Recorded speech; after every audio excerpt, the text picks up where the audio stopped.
So President Biden is reportedly preparing to declare a national climate emergency as soon as this week, according to the Washington Post. Last week, Biden's climate agenda collapsed on Capitol Hill after Senator Joe Manchin withdrew support for the legislation. Senate Democrats were in talks about a $300 billion tax credit for solar, wind, nuclear, and carbon capture industries. Just yesterday, two Senate Democrats urged Biden to use the Defense Production Act to ramp up production of a wide range of renewable energy products. While on the campaign trail, President Biden had pledged to slash U.S. emissions by 50 to 52% by the end of 2030. Right now, the Washington Post says Biden is seriously falling short on the goal, just like every other. More national emergencies, not my favorite thing, governing by constant national emergency. I know you're a big previous supporter of, and it's not to say you're not now, but very active in the green movement and anti-climate change stuff. And we've talked about this on the show before, how that cause, I think, has become increasingly something sort of an elite progressive cause and something a little bit in tension with the interests of working class voters, particularly when they're the ones who are asked to sacrifice, and the elites say very trivializing things like, well, if you had a Tesla, you wouldn't need to fill up your gas tank, which, something they can't afford and wouldn't be able to procure even if they could. So it's just a kind of the elite nature of the climate change activism set of issues is, I think, pretty interesting. Yeah, for him to be declaring a national emergency right now to climate. I mean, look, we do have a climate issue for sure. I mean, look at what's going on in the UK. They're having the hottest day on record ever in the entire history since they've been recording temperatures. Isn't it always the hottest day somewhere, someday? Right? Isn't that just how cold, randomness works? I don't know. Well, we're definitely seeing extremes in temperatures. So that's what they're saying. So, okay, fine, maybe. And look, to the critics' credit, they say, well, what started off as global warming, right? That used to be the term. Now it's shifted to climate change because some areas are getting colder, and so they can't really say global warming. And so, there is a lot of accusation that this agenda, that the climate agenda is being weaponized as a tool to keep the poor people down, to keep people in their place, and to control. And I will say I don't disagree with that. I do think that I think it's both. I think we do have a need to pay attention to the climate, and we need to be doing more as human beings to be in a better symbiotic relationship with the planet, for sure. But at the same time, I do also believe it's being weaponized as a way to keep mostly, I would say, poorer countries down, not so much poor people, for sure. It absolutely affects them in this country, but we're a wealthy nation overall. Even our poor people, surprisingly, are better off, even the ones living in tents on the streets, than some people in other countries that can't even eat. They're starving to death, or they've got real issues. And so what happens, not to say real issues, I don't want to get people come after me. Oh, Cam, you said that crazy thing again. So look, when other countries, I do believe, though, that when we put these climate policies, like look what's happening in Sri Lanka, right, where we've said to this poorer nation in general, like, you need to start following our climate agenda because we're in a state of emergency. It's the same thing with COVID pandemic. We were in a state of emergency. And so we, as America, have the luxury to close down and shut down our economy. We definitely had some ramifications for that in this country, but not as severely as the poorer countries felt it. Some countries were literally having starvation issues. And so when we use these policies, but we use these policies anyway, and we say, well, this is what's best. We're doing what's best. And it's a very first world mentality. And then we go and we implement these on foreign countries to tell them, well, you must. It keeps their economies from growing. It keeps them from being competitive in the global market. And they ultimately stay poor and beholden to, their bigger neighbors. And governments love states of emergencies. Everything's got to be an emergency. Nothing can be dealt with in a regular legislative session. It's all got to be, government by fiat and by, crisis, emergency. Which allows them to seize emergency powers, invest more power in the permanent bureaucratic class inside the government rather than the elected political class. And that's how you have all sorts of new policies done now, right? The far reach, it was struck down, but the mandate, the COVID mandate policy for, thousands and thousands and thousands of workers, Congress didn't pass it. Congress didn't write that law. That just was willed into policy because we're in an emergency by a federal agency.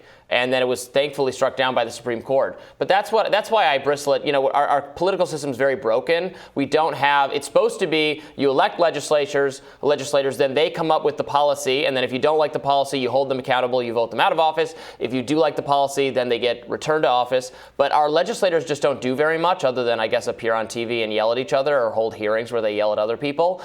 And meanwhile, it's the executive and their agents who are unelected doing all the actual business of governing, and those people aren't accountable, or they're so much less accountable to the working class. Well, and the other thing about this that's interesting is, in the same breath, so you've got Biden saying, I'm going to declare, the Biden administration, declare a national climate emergency, while in the same breath saying, but we need to do something about oil, right? So how do they reconcile that when they say, well, we've got to get more oil? I mean, look, so if Democrats don't want to drill and refine oil here in America, when you go and you ask foreign countries to do it, you're just offshoring your carbon footprint. That's a great point. It's such a seesaw presidency to be like, we're going to subsidize the renewables here, but wait, we need to go get more oil from the Saudis there. We're going to pull out of Afghanistan because we should be more restrained, but we're going to send money to Ukraine to keep them going in this war. It's a very we can't, during COVID, you can't eat inside, so we're going to create bubbles outside because it's too cold so people can eat inside outside. It just makes no sense. Tribune magazine points to a class war, though, by the way, at the heart of the climate debate. According to the outlet, the 1% is responsible for double the emissions of the entire bottom half of the planet. No surprise there whatsoever, citing the global elite's private jet charters to the G7 summit. And young activists are starting to point the finger at Hollywood's A-list for a similar issue. Kylie Jenner, the youngest of the Kardashian clan, was recently blasted for posting a picture of her jet. Oh, it's a picture of her jet with a caption that read, "You want to take mine or yours?" To which social media users accused her of being a climate criminal. Wow. Oh, boy. Wow. That is just an insensitive tweet, even if it weren't about climate, just to be like, look at how rich I am. Like, mine or yours. I'm so wealthy while everybody's struggling. People can barely, they're living paycheck to paycheck, unable to buy the food that they need because of inflation, put gas in their car because of the inflation. And Kylie Jenner's like, look at my jet. Yeah. And I have no problem with people. I like people should be wealthy. That's fine. Go out and earn wealth. All the Kardashians, I mean, they were born into certainly some significant, leg up situation, I think, but then have gone on to, make tons of money, be very successful in fashion and entertainment, et cetera. Good for them. I have no issue with that. I have no desire to redistribute wealth just because other people have too much wealth. I don't care. But then to lecture other people about, you're hurting the environment. Oh, we need you to sacrifice more. Don't do that. Just don't do that if you're not going to do it yourself. Look, the Kardashian clan, they built their entire enterprise on having an audience. And it's kind of like, know your audience. Yeah. I mean, look, the vast majority of people watching them are younger and tend to lean more liberal, would be my guess. And so if you know this about your audience that you're making millions of dollars on, even billions of dollars in some cases, then maybe you should just kind of tune in a little bit more to what they're caring about. But that being aside, I do agree that we are not going after the wealthy people when it comes to the climate crisis. We are punishing poor nations. We are saying, it's your farming that's causing the problem. You need to ban, your farm animals. You got to get rid of your farm animals. I don't know. You'll have to start importing your food from somewhere else. We implement these policies that are harming poor countries, poor people. We say to poor people, well, the price of gas is going up because what are we doing? We're inadvertently and stealthily kind of trying to get you to move towards buying a Tesla. You poor person living paycheck to paycheck, try to get your hands on one of those. Right. So, we've got these policies that punish the poor, and yet nothing is really targeting the wealthy people. And again, I would go back to the very first ban that we should have if we're going to ban anything. If they're so hell-bent on banning things, then why not go after those private jets? That would be the first thing and say, hey, listen, you're just going to have to fly commercial like everyone else. You can fly first class. You want business class? You want to get yourself a little cabin that lets you lay down and you get all kinds of snacks served to you? Fine. but you can't fly on your private jet anymore. And so I have questions like, especially for lawmakers, are they it's the really wealthy ones? I don't know. You probably know the answer to this. How does Nancy Pelosi fly around?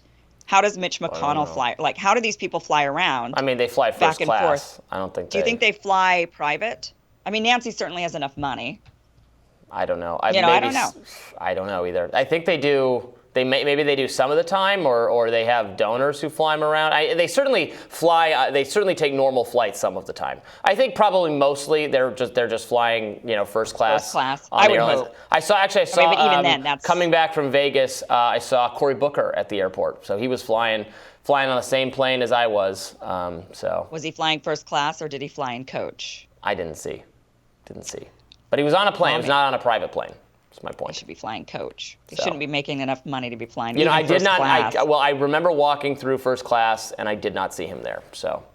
Okay, so maybe he flew coach. But nonetheless, we are seeing this disparity on who is getting hit with the climate policies. Who are they targeting? I would like to know a little bit more about Biden's agenda here. If he's saying, okay, we're going to be declaring an emergency with climate, what does that mean exactly? So what are you going to do? You're wanting to put more money into these industries for subsidies. Who gets those? Does the average American get? Solyndra. I would like to know where that all goes. But even then, it still benefits a certain class. So if it's still going to be, we're going to give you access to solar panels or something. Well, you have to own a home, right? There's certain things that. But it'd be interesting to find out a little bit more about what he's trying to accomplish. But again, right now, it's tough when you've got an oil and gas problem and then you're saying that you're going to declare a national. I don't know. Yeah. I don't know how he's going to do it. It's going to be a mess, just like everything else right now with the Biden administration. All right, we'll have Team Rising joining us up next. Stay tuned for that.